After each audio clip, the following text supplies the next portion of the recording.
Hi, Professor. This is my response for week 5 video journal. The question states, what do you believe are the main ethical and legal factors that are important when thinking about working part-time as a consultant while working full-time in school with your PPS or PPSC? So I think that we discussed in the discussion question the 5 principles of ethical behavior. And each of those were pretty thorough.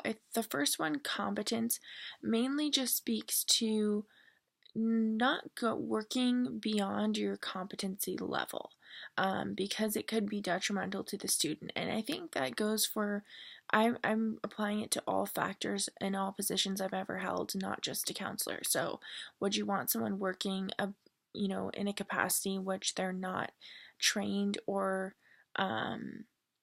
equipped to handle? No. So you have to be competent in your position. And anyone who doesn't feel competent, I really like this point in the text. Anyone who doesn't feel competent to engage in a professional activity probably is not competent and shouldn't do it.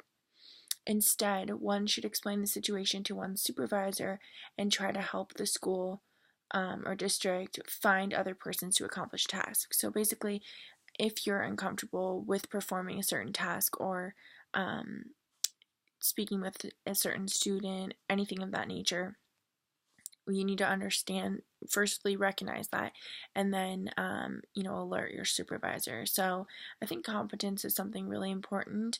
Another one of the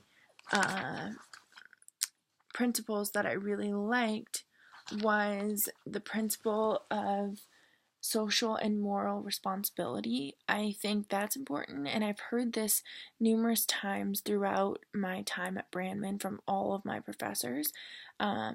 Just really emphasizing the fact that we all come from different walks of life, and we need to leave all of our own needs, agendas, biases, stereotypes. When we enter the schoolhouse and begin to work as a counselor or as a consultant, we cannot be exhibiting any forms of that at all. And then also that pertains to understanding our fellow colleagues as well. So having social moral responsibility not only to our students and to our parents and stakeholders that we're interacting with, but also to our own internal teams. And noticing if they're engaging in unethical practices. I thought that was something that I wouldn't have thought of otherwise, other than seeing it in the text. And then in regards to the legal issues, there's several different legal issues, or 3 different sources of law that we need to watch out for. So the U.S. Constitution, statutes and regulations, and case law. So I think, potentially we could have to provide a legal testimony. We would may be asked to testify in certain cases, in certain capacities as a school counselor, maybe because of something that we've witnessed or pertaining to a specific student.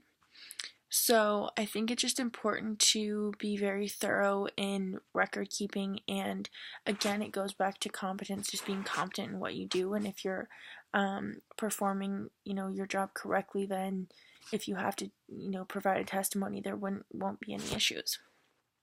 So I actually enjoyed reading about this, and I think it's good to keep those principles at the forefront of, our mind when we are in our internship and when we are working full time, because it's easy to forget about competence or forget about social and moral responsibility, but it's important to keep those things, peak and paramount, and that's what we should be portraying as school counselors. Thank you, Professor, and I will see you in class. Thank you.